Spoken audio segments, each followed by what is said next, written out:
जो दूसरी कन्या है उनके यहाँ भगवान यज्ञ प्रकट हुए, दत्तक स्वरूप में उन्होंने ग्रहण किया था। मनु जी के ही पुत्र हुए। यज्ञ भगवान की पत्नी है दक्षिणा, और तीसरी कन्या है प्रसूति। प्रसूति का विवाह दक्ष प्रजापति से हुआ। इस प्रकार 3 कन्याओं का विवाह हुआ। इसी में प्रसंग आता है अनुसुईया देवी जी का। कहते हैं कि उनकी तपस्या से और देवियां, त्रिदेवियां भी प्रभावित हो गई थी। नारद जी उनकी तपस्या का गुणगान करते थे, वो भी कोई भगवत प्रेरणावश ही। और विदुर जी कहते हैं अत्रेर गृहे सुरश्रेष्ठाः स्थित्युत्पत्त्यन्त हेतवः। हमने सुना है कि भगवान ब्रह्मा विष्णु रुद्र तीनों और अत्रि ऋषि के यहाँ ऐसी कौन सी उन्होंने तपस्या की, ऐसी भाई एक तेजस्वी संतान पैदा करने जितनी मातृ शक्ति में, कोख में वो शक्ति नहीं है, वो तप नहीं है, वो तेज नहीं है, वो धैर्य नहीं है, वो श्रद्धा विश्वास नहीं है, वो त्याग नहीं है, तो 3 देवताओं को कैसे प्रकट किया। मैत्रेय जी कहते हैं हे विदुर जी, अत्रि जिनके मन में काम क्रोध आदि कोई विचार नहीं, उनको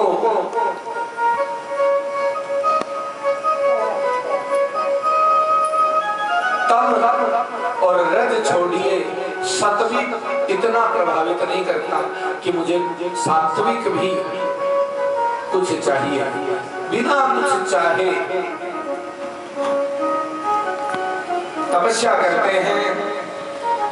और मानो ब्रह्मा और ब्रह्माणी ही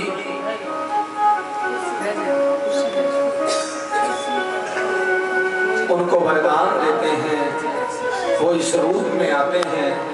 अत्रि द्वारा पत्नी से वृक्ष पर्वत पर तपस्या की गई, जहाँ वीरवंध्या नदी है। एक पैर पर 100 वर्षों तक खड़े रह करके वायु पी करके तपस्या की। हमें सब कुछ खाते पीते भी भगवान का नाम लेने में, कीर्तन में ताली बजाने में, कीर्तन में मुंह से साथ साथ में गाने में, है ना। अभी हम राधे श्याम सीताराम गा रहे थे, लेकिन कुछ माताएं इधर उधर देख रही थी कि पड़ोसन गा रही है कि नहीं गा रही। हाँ? अच्छा, कईयों को ये भी लगता होगा कि गाएंगे तो फोटो में बांका टेढ़ा मुंह आ जाएगा, कुछ मुंह पे लगा रखा है वो इधर उधर हो जाएगा, ऐसा होता होगा बता। कुछ माताएं बड़े भाव से संग संग गाती हैं तो मन करता और सुनाएं, लेकिन कुछ माताएं कहती हैं गाओ चाहे मत गाओ हमें कोई फर्क नहीं। तो अत्रि और अनुसुईया की तपस्या प्राणायामेन संयम्य मनोवर्ष शतं मुनिः अतिष्ठदेकपादेन निर्द्वन्द्वो लीलभोजनः। तो तीनों देव प्रकट होकर के आशीर्वाद देते हैं कि हम तीनों आपके घर में आएंगे। यद्वै ध्यायति ते वयम्, आपने जिनका ध्यान किया वो हम तीनों ही हैं, ऐसा भगवान कहते हैं। और त्रिअवतार में नारद जी की प्रेरणा से आते हैं। ब्रह्मा जी की ब्रह्माणी, शिव जी की रुद्राणी और कमलापति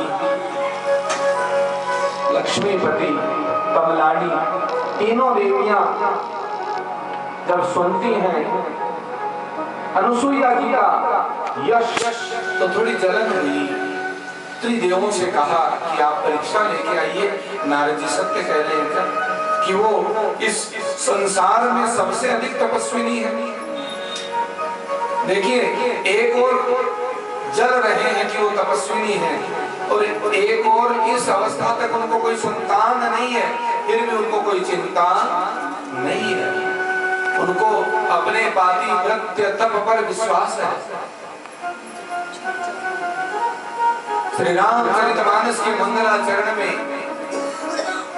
श्रद्धा विश्वास रूपिण भगवान शिव शक्ति को प्रणाम किया कि श्रद्धा और विश्वास रूपी शिव शक्ति जब तक नहीं है तो आपका काम आगे नहीं बढ़ेगा।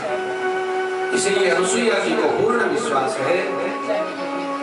और एक दिन त्रिदेव साधु रूप में आते हैं और भिक्षा मांगते हैं। कहते हैं, ओ माता अनुसुईया के द्वार भिक्षा मांगे हाथ प्रसार। ब्रह्मा विष्णु शंकर जी आए हैं द्वार पर। तीनों दरवाजे पर आकर के भिक्षा मांगते हैं और माँ अनुसुईया भिक्षा देने आती है। लेकिन वो कहते हैं, नहीं, हम ऐसे भिक्षा नहीं लेंगे, आप अपने हाथ से बनाएं और हमें बैठाएं, और जैसे वेश में हम हैं वैसे ही वेश में चाहिए, और हमें बैठा करके प्रसाद पवाएं। एक पतिव्रता स्त्री के लिए नंग धरंग ओगड़ साधुओं को उसी वेश में आकर के कैसे भोजन कर रहे हैं। समझ गई पतिव्रता अनुसुईया कि ये कोई परीक्षा है। जो जब तब यज्ञ पूजा पाठ धर्म सेवा त्याग करते हैं उन्हें आभास हो जाता है। सती पतिव्रता अनुसुईया को आभास हुआ। उन्होंने कमंडल में से जल लिया, अपने इष्ट श्री हरि का स्मरण करते हुए, त्रिदेवों का स्मरण करते हुए अपने पतिव्रत धर्म का स्मरण चिंतन किया और संकल्प किया कि आज तक मैंने अपने पति के अतिरिक्त किसी और को देखा भी नहीं हो। आज तक मैंने भगवान के सेवा व्रत जब तक को निष्ठा से किया हो, तो ये तीनों महात्मन दूध मुहे बालक बन जाए। और वो जल उन पे छिड़क दिया और तीनों शरीरधारी बालक बन गए। और माँ ने उनको पलने में झुलाया, लेटाया। अब मैं इनके साथ नहीं संकोच। अच्छा, बड़े थे तो उनको अनाज रोटी खाना पीना कुछ चाहिए था। अब तो दूध मुहे बालक हैं, अब क्या चाहिए? अब तो दूध चाहिए। और माता अनुसुईया जी ने डाल दिया पलना। अनुसुईया जी ने डाल दिया पलना। भूल गए तीनों देव मन करके ललना। भूल गए तीनों देव मन करके ललना। माता अनुसुईया जी ने डाल दिया पलना। माता अनुसुईया जी ने डाल दिया पलना। भूल गए तीनों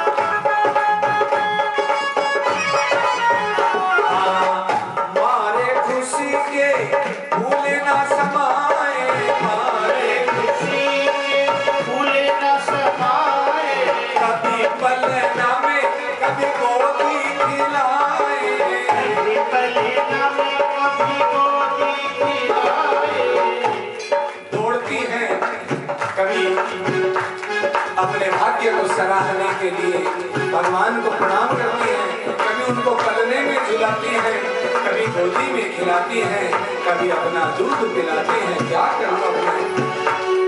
अरे आज मेरे भाग्य की कौन करे सराहना। आज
लेकिन अब स्वर्ग लोग स्वर्ग छोड़े मृत्यु लोक में पधारे, स्वर्ग छोड़े मृत्यु लोक में पधारे, अतरी की कुटिया में करते गुजारे, अतरी की कुटिया में करते गुजारे। कई महीने बीत गए महाराज और सती के सामने भी फल भाई कामना, सती के सामने भी फल भई कामना, भूल रहे दिनों के रोपण करके ललना, भूल रहे दिनों के मन करके ललना, भगवान सुइया जी ने डाल दिया फलना, माता अनसुईया जी ने डाल दिया फलना, भूल रहे दिनों के रोपण करके ललना। भूल रहे दिनों के मन करके ललना। उसी समय नारद जी को सबने देवियों ने याद किया, बोले नारद जी आप तो कह गए वो परीक्षा लेने गए हैं, ऐसी कौन सी परीक्षा, इतना समय हो गया। बोले भैया अब वो परीक्षा ले नहीं रहे हैं, अब वो परीक्षा दे रहे हैं। अब तो छोटे छोटे बच्चे हो गए हैं, छोटे छोटे बच्चे, अब हम क्या करें। बोले अब आप जानो। बोले नहीं नारद चलो। उसी समय नारद जी को आगे करके आती हैं, ताही समय नारद मुनि आए, ताही समय नारद मुनि आए, देख देख मन में मुस्काए, देख देख मन में मुस्काए, और कहा क्यों ब्रह्मा जी, क्यों नारायण, बताओ भोले बाबा। अरे भारत की देवियों से आज हुआ सामना, भारत की देवियों से आज हुआ सामना, भूल गए दिनों में मन करके ललना, भूल रहे दिनों के मन करके ललना, माता अनसुईया जी ने डाल दिया फलना, माता अनसुईया जी ने डाल दिया फलना, भूल गए दिनों में मन करके ललना। भूल रहे दिनों के मन करके ललना। कोई जो गरुड़ पे चढ़ करके चला करते थे, कोई नंदी पे चला करते थे, कोई हंस पे चला करके, तो आज गोदी में पलने में झूल रहे हैं। सारे गरुड़ हंस भूल गए। हाँ कोई गरुड़ पाल सृष्टि रचाए, कोई गरुड़ पाल सृष्टि रचाए, कोई नंदी बैठा बैठा डमरू बजाए, कोई नंदी बैठा बैठा डमरू बजाए, आज ऐसे फंसे तीनों देव कोई पूछे हाल ना, ऐसे फंसे तीनों देव कोई पूछे हाल ना, भूल रहे